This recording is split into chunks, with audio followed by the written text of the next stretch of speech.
Hello student, स्वागत है आप सभी का हमारे चैनल एक्सपर्ट एजुकेशन में।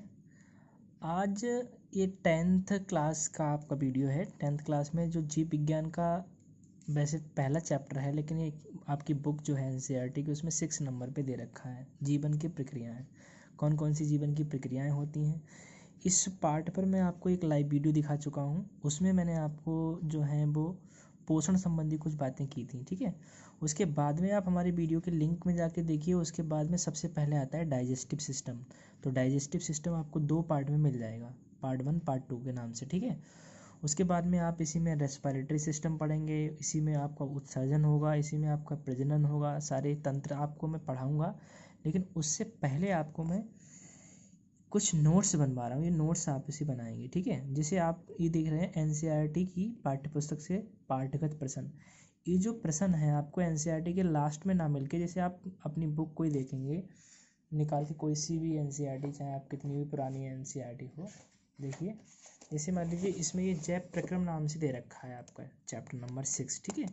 तो इसमें आप जाएंगे, देखिए यहाँ से इस टाइप के जैसे हम कोई एक टॉपिक क्लियर होता है ना, उस हिसाब से सारे क्वेश्चन आंसर देखिए यहाँ पे दे रखे हैं, ठीक है। तो ऐसे ही मैंने इसमें आपको इंडिकेट करके दिया है कि कौन से पेज नंबर पे कौन सा होगा। तो आप देखिए क्वेश्चन नंबर 1 से 4 तक के जो क्वेश्चन है आपको पेज नंबर 105 में मिल जाएंगे, ठीक है। तो यहाँ पे देखिए पहला क्वेश्चन है, हमारे जैसे बहुकोशिकीय जीवों में ऑक्सीजन की आवश्यकता पूरी करने में विषण क्यों अपर्याप्त है, ठीक है।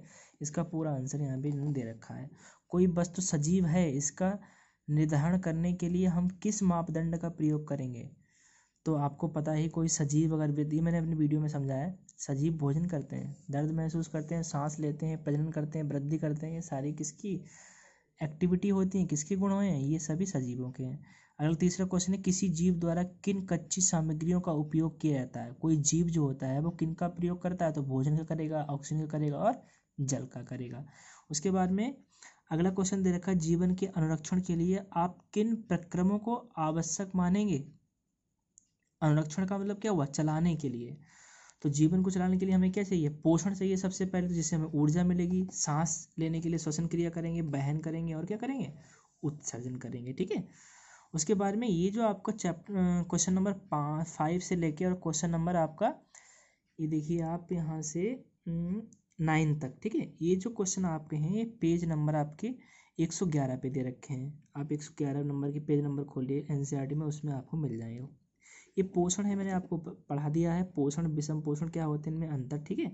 और वहीं भी दिया है, पादप प्रकाश संश्लेषण के लिए आवश्यक कच्ची सामग्री को कहाँ से प्राप्त करते हैं। तो हमें सबको पता है कि वो कार्बन डाइऑक्साइड और किसकी उपस्थिति में, जल की उपस्थिति में सूर्य के प्रकाश से क्रिया करके क्या कर देते हैं, अपना भोजन बना लेते हैं। उसके बाद हमारे आमाशय में अम्ल की भूमिका क्या है, तो आपको पता है क्या करता है, पेप्सिनोजन को पेप्सिन में कन्वर्ट करता है, ठीक है, एक्टिव फॉर्म करता है, और क्या करता है, जीवाणुओं को नष्ट करता है, और क्या करता है, आमाशय को अम्लीय बनाए रखता है। ये मैंने आपको पाचन तंत्र वाले वीडियो में पढ़ाया, आप उसमें देखिए इसे। उसके बाद में पाचक एंजाइम का क्या कार्य है। पाचक एंजाइम आपको पता है क्या करते हैं, भोज्य पदार्थ जो बड़े बड़े होते हैं उन्हें छोटे छोटे टुकड़ों में तोड़ने का कार्य किसका होता है, पाचक एंजाइमों का होता है। और ये अगर बॉडी में ना हो तो हमारी बॉडी में पाचन क्रिया संपन्न नहीं होगी, तो आपको ये ध्यान रखना है। उसके बाद में क्या है, पचे हुए भोजन को अवशोषित करने के लिए क्षुद्रांत को कैसे अभिकल्पित किया जाता है। देखिए ये बड़ा क्वेश्चन आपसे थोड़ा 2-3 नंबर में पूछा जाएगा। तो क्षुद्रांत का मतलब छोटी आंत होती है, तो उसके अंदर अवशोषण क्रिया के लिए क्या होते हैं आपको पता है, रसांकुर पाए जाते हैं। और ये रसांकुर किससे जुड़े हुए होते हैं, हमारी ब्लड सेल से जुड़े होते हैं। यानी हमारी जो छोटी आंत की दीवारें होती हैं उसमें क्या होते हैं, कुछ फिंगर लाइक स्ट्रक्चर इस तरीके से रचनाएं पाई जाती हैं, जिन्हें हम क्या बोलते हैं, जिन्हें हम रसांकुर बोलते हैं, ठीक है। उसके बाद में आप देख पा रहे हैं क्वेश्चन नंबर 10 से लेके और क्वेश्चन नंबर आपका इधर 12 तक।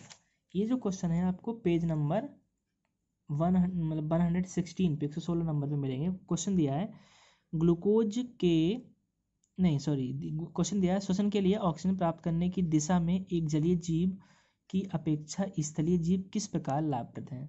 तो आप कहता है, अब आप जानते हैं ऑक्सीजन प्राप्त करने की दिशा में क्या होते हैं, जलीय जीव स्थलीय जीव से ज़्यादा होते हैं। क्यों, क्योंकि जलीय जीव क्या करते हैं, प्रकाश संश्लेषण की क्रिया ज़्यादा करते हैं, ठीक है। तो इसका क्या है, ये आंसर दे रखा है। 11 नंबर का क्वेश्चन है, ग्लूकोज के ऑक्सीकरण से भिन्न जीवों में ऊर्जा प्राप्त करने के लिए के विभिन्न पथ क्या हैं? तो हमें पता है कि ऑक्सीकरण क्रिया के लिए हमारी एक तो ऑक्सीजन की उपस्थिति में ऑक्सीजन क्रिया होती है, एक उसकी अनुपस्थिति में और एक कमी में होती है। तो अवायवीय और वायवीय दोनों श्वसन है इसमें। जब हम श्वसन पढ़ेंगे तो आपको ये पढ़ाएंगे, आप यहाँ से इसको नोट डाउन कर लेंगे, ठीक है।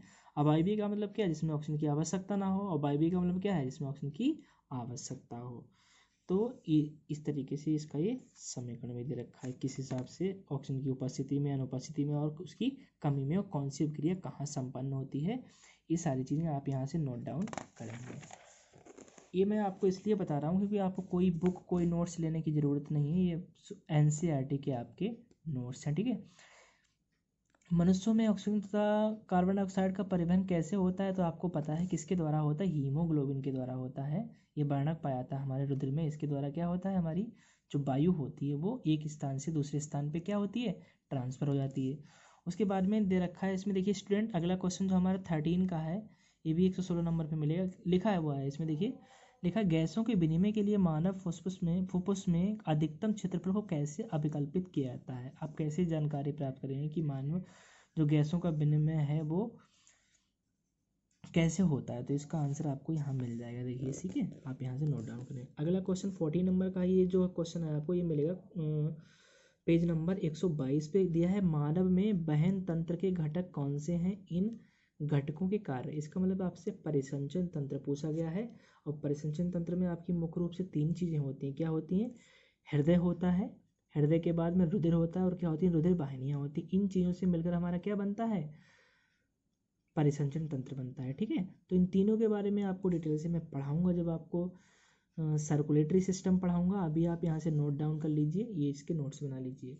उसके बाद में अगला जो दे रखा है क्वेश्चन आपका, स्तनधारी तथा पक्षियों में ऑक्सीजनित तथा डिसऑक्सीजन रुधिर को अलग क्यों करना आवश्यक है? देखिए, बेऑक्सीजनित का मतलब है कि जिसमें ऑक्सीजन की मात्रा बहुत कम मात्रा में हो, और ऑक्सीजन का मतलब क्या है? जिसमें ऑक्सीजन की मात्रा अधिक हो। तो इन दोनों को मतलब अलग करना क्यों बताया गया, इस सारी चीज़ों पे आपको इसमें लिखना है, ठीक है। उसके बाद में क्वेश्चन है, उच्च संगठित पौधों में वहन तंत्र के घटक क्या हैं? तो जाइलम और फ्लोएम क्या होते हैं? वहन तंत्र नहीं, ये क्या है? इनके सर्कुलेटरी सिस्टम का कार्य करते हैं, अर्थात ट्रांसपोर्टेशन का वर्क जो होता है वो जाइलम और फ्लोएम के द्वारा किया जाता है। जाइलम जल और फ्लोएम फूड को एक कोशिका से दूसरी कोशिका में ट्रांसफर करने का कार्य करते हैं। अगला क्वेश्चन दिया है आपका, ये सभी आपको क्वेश्चन 122 नंबर पे मिल जाएंगे, पेज नंबर NCERT की बुक में। 17 नंबर का क्वेश्चन है, पौधों में जल तथा खनिज लवण का वहन कैसे होता है? तो आपको ऊपर वाले क्वेश्चन से इसका आंसर मिल जाएगा कि मृदा से पानी आता है और पत्तियों भोजन बनाती हैं, वहाँ से क्या होते हैं? जाइलम और फ्लोएम की सहायता से एक पार्ट से दूसरी पार्ट में ट्रांसफर हो जाते हैं। अगला क्वेश्चन दिया है, ये भी 122 नंबर पे मिलेगा, पौधों में भोजन का स्थानांतरण कैसे होता है? तो आप सभी जानते हैं, पत्तियों के द्वारा भोजन बनता है, बाद में ट्रांसफर होता है। कौन कौन सी क्रियाएं हैं आपको यहाँ से लिखना है अभी, ठीक है। उसके बाद में अगला क्वेश्चन है, नेफ्रॉन की संरचना तथा क्रियाविधि का वर्णन कीजिए। नेफ्रॉन में आपको पढ़ाऊंगा, जब आपको मैं उत्सर्जन तंत्र पढ़ाऊंगा, इसकी स्ट्रक्चर बताऊंगा, नेफ्रॉन क्या होता है, और ये सबसे छोटी इकाई होती है हमारी उत्सर्जन की, ठीक है, उसमें आपको दिखाएंगे। उसके बाद में लिखा है, उत्सर्जी उत्पाद से छुटकारा पाने के लिए पादप किन विधियों का उपयोग करते हैं? पौधों में उत्सर्जन क्रिया कैसे होती है? तो आपको पता है, देखिए यहाँ पे दे रखे हैं, रेजिन गोंद के रूप में निष्क्रिय जाइलम पुराने निकल जाते हैं, ठीक है। कुछ क्या करते हैं? वाष्पोषण की क्रिया होती है, प्रकाश संश्लेषण में छोड़ी गई ऑक्सीजन जल रंध्रों द्वारा बाहर निकल जाता है, तो क्या होते हैं? ये सभी उत्सर्जन क्रिया करते हैं। अगला क्वेश्चन ये 124 नंबर पे मिल जाएंगे, पेज नंबर 124। अगला दे रखा है, मूत्र बनने की मात्रा का निगमन किस प्रकार होता है? यानी मनुष्य के अंदर यूरिन का निर्माण कैसे होता है? ये क्रिया विधि आपको इसमें समझाई गई, आप यहाँ से नोट डाउन कर लेंगे इसको, ठीक है। चाहे स्क्रीनशॉट लीजिए या इसको आप ऐसे नोट डाउन कीजिए। अब देखिए मित्रों, यहाँ से जो क्वेश्चन आपको मिलेंगे यहाँ देखने पे, इन क्वेश्चन में क्या है खास बात है, ये जो क्वेश्चन है आपके, ये NCERT के लास्ट में दे रखे हैं अभ्यास प्रश्न में। यहाँ से आपको समस्त पाठ के एक साथ क्वेश्चन दे रखे हैं। देखिए ऑब्जेक्टिव क्वेश्चन में इंपॉर्टेंट है, आप यहाँ से देख के इनको नोट करिए। ये इंपॉर्टेंट क्वेश्चन, हमारे शरीर में वसा का पाचन कैसे होता है, ये प्रक्रम कहाँ होता है, ठीक है। तो वसा यानी फैट कहाँ डाइजेस्ट होता है, कौन कौन से एंजाइम इसमें पार्टिसिपेट करते हैं, ये यहाँ पे सब दिया गया है, आप यहाँ देखेंगे। इमल्सिफिकेशन कैसे होता है, कौन कौन इसमें पार्टिसिपेट करता है, आप यहाँ से इसको नोट डाउन करें, इंपॉर्टेंट क्वेश्चन है। भोजन के पाचन में लार की भूमिका क्या है? तो लार सलाइवरी जो ग्लैंड होती हैं वो हमारी लार उत्सर्जित करती हैं। अब जब आप डाइजेस्टिव सिस्टम वाला वीडियो देखेंगे तो आप उसमें समझेंगे। मैंने बहुत डिटेल से इसको समझाया, आप उसको ज़रूर देखिए। उसके बाद में दिया है, अगला क्वेश्चन दिखा है, सुपोषण के लिए आवश्यक परिस्थितियाँ कौन सी हैं, उसके उत्पाद क्या हैं। तो देखो ये भी क्वेश्चन मैंने आपको 10th वाले में ही बताया है, ठीक है, आप उसको देखिए। वायवीय तथा अवायवीय श्वसन मैंने आपको ये भी बता दिए हैं कि वायवीय श्वसन, हाँ सॉरी, वायवीय और अवायवीय, एरोबिक और एनारोबिक, एक में ऑक्सीजन की आवश्यकता होती है वायवीय में, अवायवीय में नहीं होती है। यहाँ पे से आप सिर्फ अभी इसको नोट करेंगे, मैं आपको बाद में इसको एक वीडियो में लेके सब क्लियर करूँगा। अगला जो क्वेश्चन है, गैसों के अधिकतम विनिमय के लिए कूपिकाएँ, कूपिकाओं का मतलब क्या है, ये मनुष्य की बात चल रही है। कूपिकाएँ लंग्स, फेफड़ों में पाई जाती हैं, और ये कूपिकाएँ हमारे ब्लड सेल से जुड़ी हुई होती हैं, जो कि क्या करती हैं, हमारी ऑक्सीजन ब्लड को शुद्ध करती हैं, ठीक है। तो ये यहाँ पे दे रखा है, आप यहाँ से नोट करिए। उसके बाद में दिया है क्वेश्चन नंबर 10, हमारे शरीर में हीमोग्लोबिन की कमी से क्या परिणाम हो सकते हैं। तो हीमोग्लोबिन कमी हो जाएगी तो गैसों का आदान प्रदान सही ढंग से नहीं हो सकता है, तो सांस लेने में प्रॉब्लम होगी, और जितनी भी बीमारियां हैं वो क्या हो जाएंगी, होने लगेंगी। और व्यक्ति क्या करेगा, जब सांस सही से नहीं लेगा जल्दी थक जाएगा। अगला क्वेश्चन दिया है, इसमें देखिए, मनुष्य में दोहरा परिश्रम की व्याख्या कीजिए, ये क्यों आवश्यक है। तो आपको पता ही है दोहरा परिश्रम का मतलब क्या है, कि मनुष्य मतलब स्तनधारी ऐसे होते हैं जिनमें जो आपका शुद्ध और अशुद्ध रुद्र कैसा होता है, अलग अलग बहता है, ठीक है। तो पल्मोनरी परिवहन और आर्टरी परिवहन, ये दोनों प्रकार के अलग अलग, पल्मोनरी शुद्ध अलग रहेगा, अशुद्ध अलग रहेगा, इस तरीके से क्या होता है, ये रुधिर बहता रहता है। अगला क्वेश्चन देखो दे रखा है स्टूडेंट, इसमें जाइलम तथा फ्लोएम में पदार्थों के बहन में क्या अंतर है, बहुत इंपॉर्टेंट है, आप इसको यहाँ से देख लीजिए। जाइलम में अभी बता चुका हूँ आपको, यहाँ से आप लिख लीजिए इसको। अगला क्वेश्चन है, फुफ्फुस में कूपिकाओं की तथा वृक्क में वृक्काणु नेफ्रॉन की रचना की क्रियाविधि की तुलना कीजिए, किस हिसाब से फंक्शन करते हैं दोनों, और इनमें क्या डिफ्रेंशिएट कैसे कर सकते हैं, इसको इसमें बताया गया है।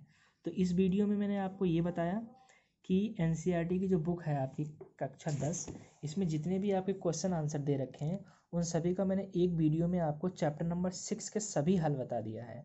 अब यदि आपको ये वीडियो पसंद आया तो लाइक करें, अगर हमारे चैनल को सब्सक्राइब नहीं किया तो सब्सक्राइब कर लें। मिलते हैं अगले वीडियो में एक नए जोश और एक नए टॉपिक के साथ, तब तक के लिए नमस्कार।